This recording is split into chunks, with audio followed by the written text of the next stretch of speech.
Hi, everybody. This is Lips from Anvil.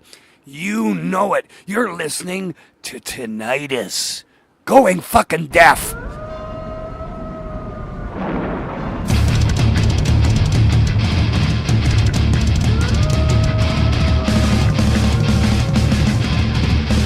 Tinnitus Metal Radio.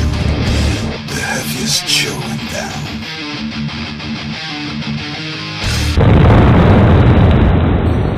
We are here in Kortrijk with someone very legendary. We're here with Lips from Anvil. How's it going, man? Lips, your new album came out a couple of weeks ago, Pounding the Pavements, your 17th album. It was recorded in Germany. Yeah. Yes. How did you end up in Germany? Management, record company, booking agent, everything connected to Anvil is German. Yeah. That's how. The label? Everything. Yeah. Is it different to record an album in Canada compared to Europe? Well, Canada, you don't get experts. You get, acoustic guitar guys. You don't get metal. You need an expert in the metal genre. So you come to Germany or to the UK, one of the two. For a band like Anvil, who's been around almost 40 years, is Europe still the biggest market, or would you say Absolutely. Always has been, always will be. North America is a trend countries. When they want to, all of a sudden they're listening to metal. But most of the time they don't. They haven't got a clue what is good. They basically are told what is good and what is bad. They don't really have a mind of their own. There isn't really a scene as such. A lot of people very, very dispersed in their ideas of what metal are. So there's no real fairness in the way that something is perceived. What one journalist or one critic might say is great, the other one chops it to bits. So there's no consistency at all. It's like no one knows what they're talking about. Because there is no real infrastructure, there is nobody, it's not part of the culture. It's fly-by-night, in today, gone tomorrow people who don't really have the background. And when they do, I mean, anybody with a computer and a keyboard is a journalist there. Have they got credibility? I don't know, do they? So that's the way I look at it. there are a couple of versions on CD out of Pounding the Pavement. There's the regular version, there's the Digipack, and there's also a fan edition with 2 bonus tracks. Right. If I'm not mistaken, that one is already sold out. Yeah, that's the pledge campaign. Copies, which came with 2 bonus tracks. Otherwise, you have to buy the German copy and the Japanese copy to get those bonus tracks. So, are the band copies sold out? I'll never tell.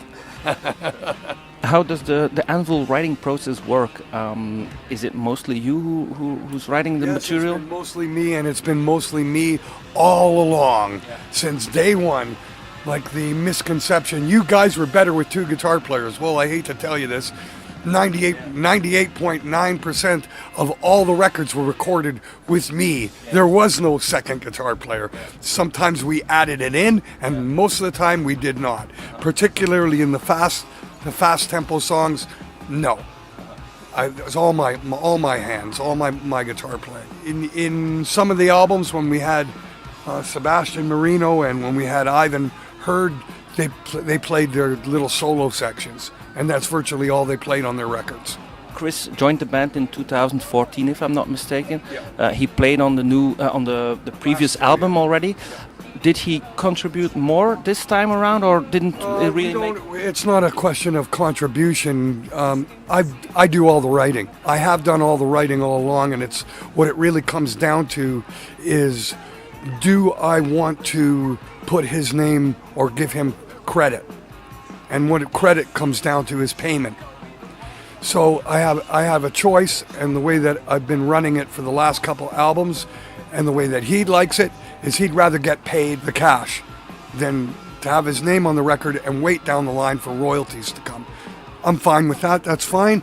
He's fine with it, so that's how it's going. So, and in the past, with past members, I gave credit. I gave credit instead of paying them because I didn't have the money. So you give them credit on songs they never wrote, and then it's afterwards that they walk around going, I wrote all these Anvil songs. You didn't write shit. In a way, it makes sense as well, I guess, with the music industry changing. Well, yeah, it's what's become standard now. It's just the working model. You don't completely depend on a record company to give you the money advance that you need to go record. Simple reason: there's no way for them to recoup. Not the way that there used to be. Yes, they recoup to a certain level. There's online orders. There's a handful of stores, mom and pop shops that the record gets distributed out online ordering, where stuff gets delivered to your house, or downloading type of thing. It's limited. It has a certain there's a certain capacity that can be achieved that way, and the record. We're lucky enough that we have a record deal in today's day and age, and SPV is doing a fine job, and we're very happy with it. They manufacture and distribute all of the vinyl, which we do not do, and they make sure that in some of the obscure markets that the CD is available, which is very, very important, and they have much more availability on a worldwide basis than we could ever have. So you need that, and you need them to help promote it, because otherwise people are not going to know that the record's there. So it's kind of a combination of a few different things. We also run, of course, the campaign for the pledge campaign, which is extraordinary, and that gives the fans a direct link to the band, to the point where we make, of course, our own copies, and those copies are limited, and they are special, and you can't get them once they're gone, right? So they're collector's items, number one. Number two, you're going to get, when you purchase that, you're getting the whole entire thing. You don't have to buy two copies to get one full copy. That's one advantage. The other advantages are things like, you want to buy one of Lips's amps, you can buy one of my amps. You want to buy a vibrator, you can buy one of my vibrators that I've used on my guitar. You want me to write out lyrics for you, or my set lists, or anything. But there's you can buy guitar picks, strings, drum skins, all kinds of little knickknacks. Rob was even selling a used pair of his boots. Could you tell us a bit more about the album title, Pounding the Pavement? Is there a meaning behind? Well, of course. I realized that, when we called it that, we kind of took it for granted that everybody knew what the hell that meant. But in actual fact, anything outside of England and the United States and Canada and Australia, people don't understand what pounding the pavement. Pounding the pavement is a term used for going out to make a living. That's what the term is, and you could easily apply it to a vacuum cleaner salesman. Okay. He goes door to door. He does a demonstration, throws the dirt on your floor, vacuums it up, shows you how good his machine works, and he's a really nice guy, and he'll even throw in a free hairbrush with the vacuum. You buy it, and then he goes next door and does the same demonstration, and goes on and on and on. Well, this is much the same way as Anvil. We pull into your town, we play in the club, we set up our merchandise, we play our guts out, we give it everything we got, do our demonstration, and convince you that it's worthwhile buying a T-shirt, a CD, something to remember us by, and then we're off to do it at the next place, do the same thing, the same demonstration, the same thing over and over and over and over again. I've been doing it for 40 years. It seemed like a very fitting title to call an album, Pounding the Pavement, which is something we've been doing and continue to do. Well, for me, Anvil is all about energy, enthusiasm, but I can imagine you're doing it 40 years. Doesn't it get harder to tour and to keep your voice in shape? No, actually, what's actually happened is after the onset of the movie and we started touring more extensively and more consistently, I got into really, really top form. It's actually the more that you do it, the easier it becomes. Practice makes perfect. Well, it's not even practice. It's just like an athlete. Yeah. How are you going to expect to run a marathon if you haven't worked yourself up to it? I mean, my wife runs 42 kilometers. Trust me, she does weeks and weeks and weeks and weeks of training to go do that. Yeah. Well, now the weeks turn into days because she's already in shape. And that's much the same as for me. Once you get going and the going is good, you're in shape, and it's like no problem. Probably singing the best I have in my entire career. And to be honest, this is the most successful Anvil's ever been. Yeah. Is now. Can you tell us a bit more about the song Nanook of the North? Are you a fan of the 1920s docudrama or? Well, no. You see, what it was when I was in college, I took a cinematography course and learned about the first documentary, which was called Nanook of the North. It was suggested to me before we recorded the album that we should consider doing a song about Canadian, something to do with our Canadian background. And I thought something like that would be really fascinating, but what really gravitated me towards it was realizing that there are specific kinds of singing, Inuit singing, which is a throat singing, and it's really making sounds with the throat. And I thought that's really kind of fascinating, and I actually incorporated it into the piece of music. The way that I constructed the whole thing initially was I looked for a tribal beat, and then wrote a riff to the tribal beat, and from that I wrote the lyrics about Nanook, who was a family that the cinematographer had gone up in the 1920s up into the north of Quebec and lived with an Eskimo family 2-3 years and filmed all of it.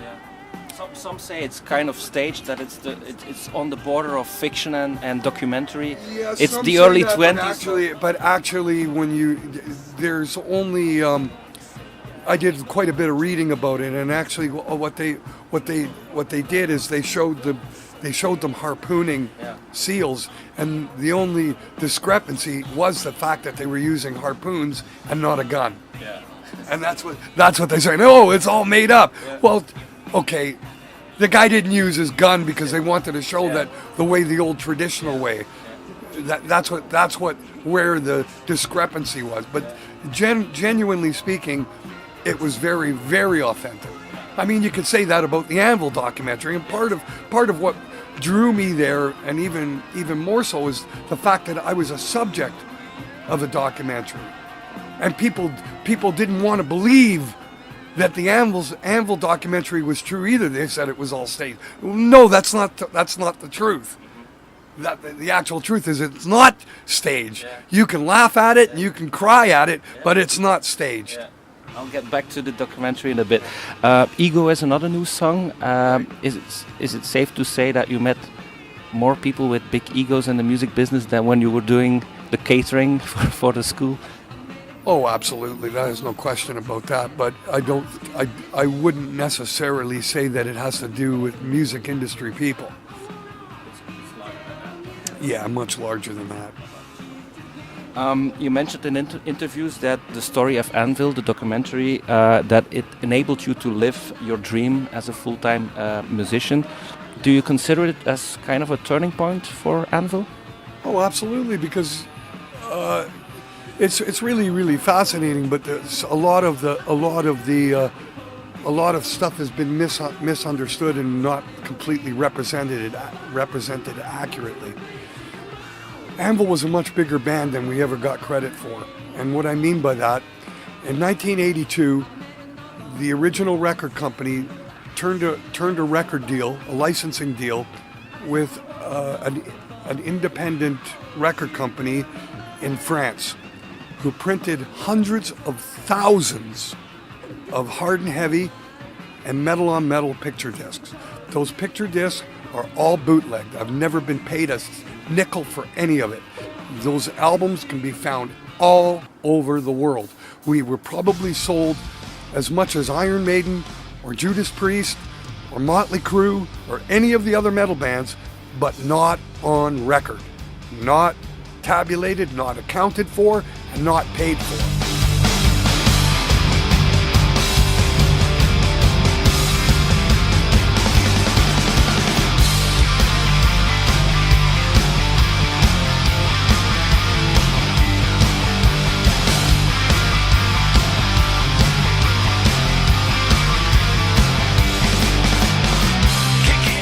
The story of Anvil, it came out 2008, Right. 10 years ago.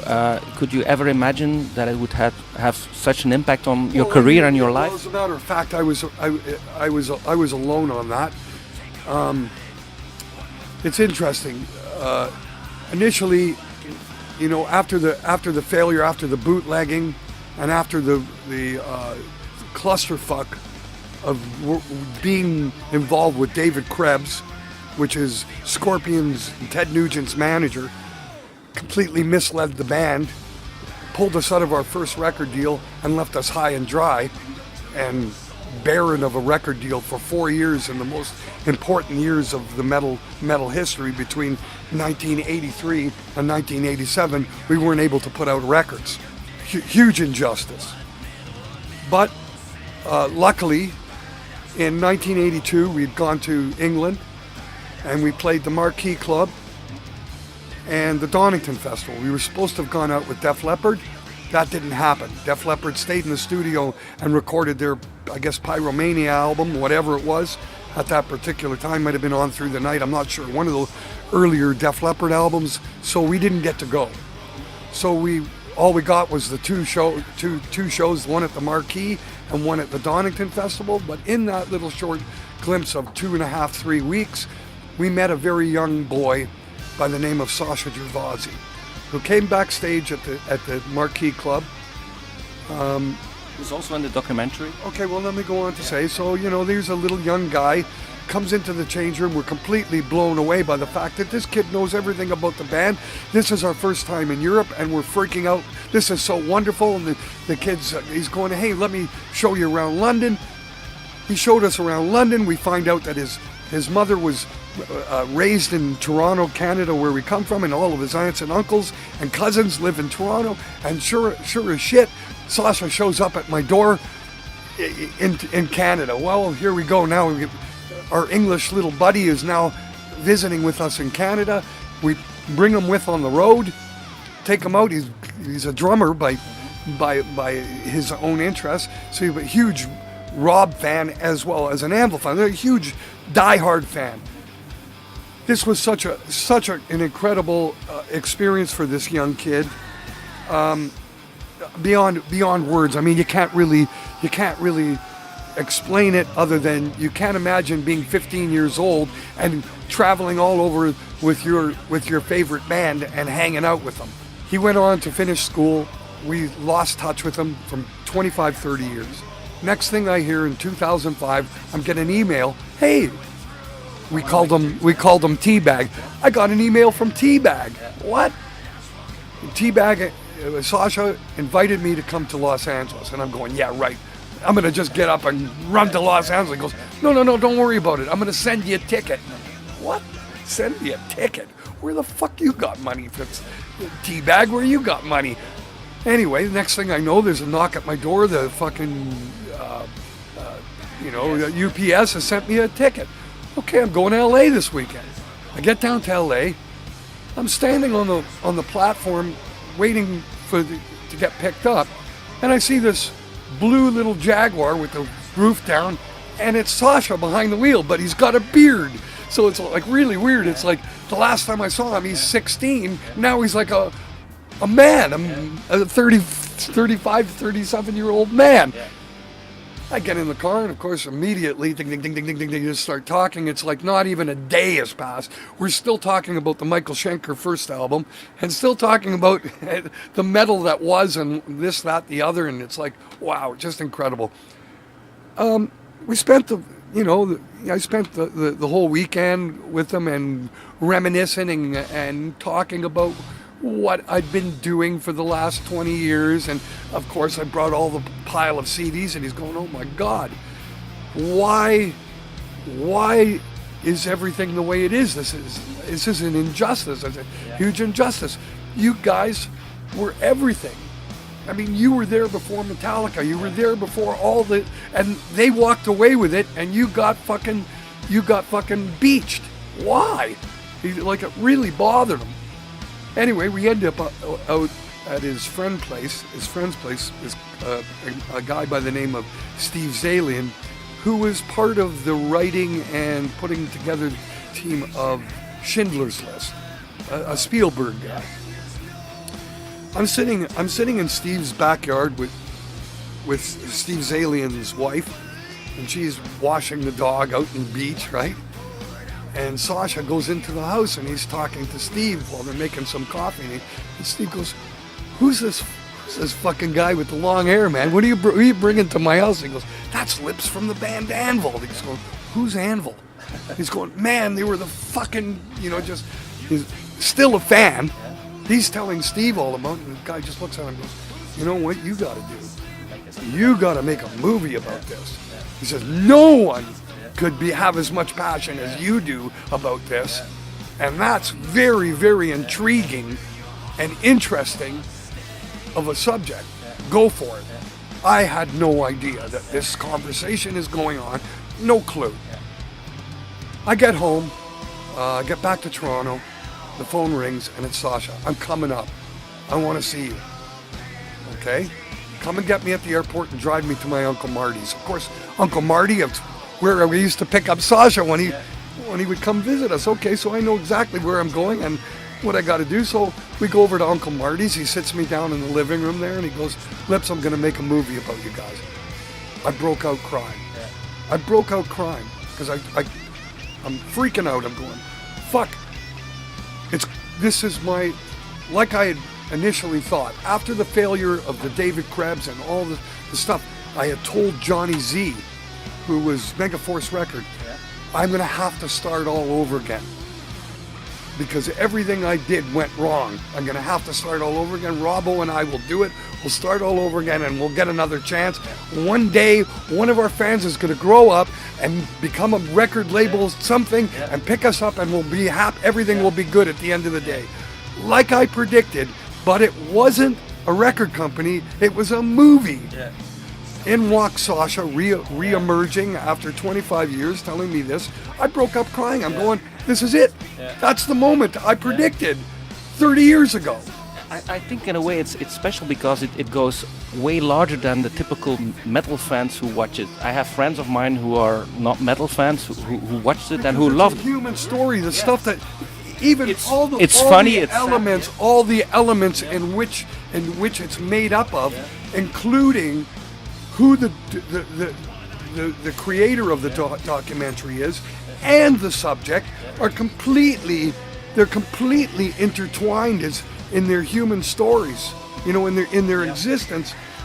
This is very, very unusual, and why the accessibility. We let Sasha have 100% access to our lives. You don't do that unless you trust the person. You could be made a fool of in a heartbeat. But because he's such a devoted, loving human being, I trusted him. So I could cry on film. I could have a look at the guy has been filming, and finally 2 years into the filming, Rob and I get into an altercation and start fighting, and he's going, I got it. I go, what do you mean you got it? I got the fight. I got the fucking moment. I got the moment. So I'm going, I don't understand. You mean you're going to put that in the movie? And he goes, yeah, of course. I go, why? And he goes, you'll see. And I didn't understand because I couldn't see it from an objective place. But what he did by capturing that moment was it really opens up the audience to see the construction of the friendship, what the friendship is actually made up of. Wasn't for real. Wasn't that scene in England with the producer who passed away not so long ago? Yeah. One of my favorite scenes of the movie is probably when you're backstage in a festival in Sweden and you're all enthusiastic because you get to meet old friends and musicians that you look up to. And you can't fake something like that. You see that it's true. It's really fascinating. People sit and watch that movie, and here we are, Rob and I, talking in front of his house where he lived when he was a kid, and we talk about the band Cactus. Yeah. Right. The next thing you know, you see me at Sweden Rock, and I'm talking to Carmine Appice, who's the drummer of Cactus. You know what I mean? What were the chances of that? When we talked about Cactus earlier on, we had no idea that I'm going to meet Carmine Appice 6 months later. These are such magical, meant to be moments that got created during that movie. It's just you can't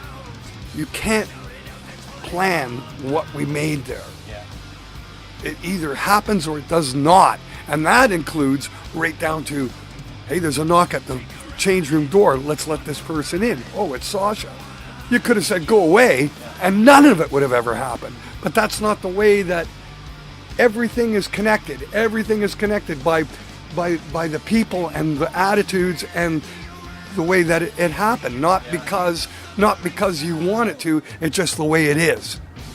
One of the new songs reminded me of the movie as well. You have the new song "Bitch in a Box" where you talk about GPS, and that reminded me of a scene in Prague where you guys got lost and you arrived 2 hours late. Yeah, well, that was before there was a GPS. Right? That time the GPS would have come in handy, I guess. Yeah, I think so. Do you consider 2018 the 40th anniversary, or is it 81 when you changed from Lips to Anvil? In the winter of 1978. We went out and played our first show. The band was called Lips at that point, but it was really the original band that went out in February 1978. But the band has actually existed since '77. But the first gig was February '78. So. I have a last question. Besides all the funny and emotional footage that we saw in the movie, over the last couple of years, do you have some kind of a Spinal Tap story that you can share with us? Oh, from over the last couple years? Or mostly from the beginning? It's mostly stuff where you're going, that's stupid. It's insane. The bass player that was with us for 16 years, we start making it, and what happens?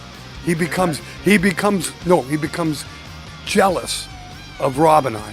He get married with the manager from the that's the guitar player left before he left before This Is 13 even came out. He never even he never even heard the mix, and he was gone. And the real truth was he only played 2 guitar solos on the whole album, didn't play anything else. It's like that goes back to the beginning of our conversation. You got musicians in the band that aren't even playing on the album, so it's like, what the fuck? And you guys were better when you had the other guy. Well, the other guy was never recorded, ass wipe. It's like, how do you explain this stuff? But I think some of the ridiculous, after putting in 16 years, you finally get the chance, you're traveling all over the world, and you become jealous of the other 2 guys. It was insane. It's like, what? Why? Why don't you just accept the fact that you were 2 years old when Lips and Robbo put the band together, and be glad that you're part of it? Why are you you want the same fame? You can't add on 20 years onto your life. You can't do it. And the world is not going to let you. And that's just the way it is. But in the Spinal Tap, I'm not getting what I want. Thank you so much for your time.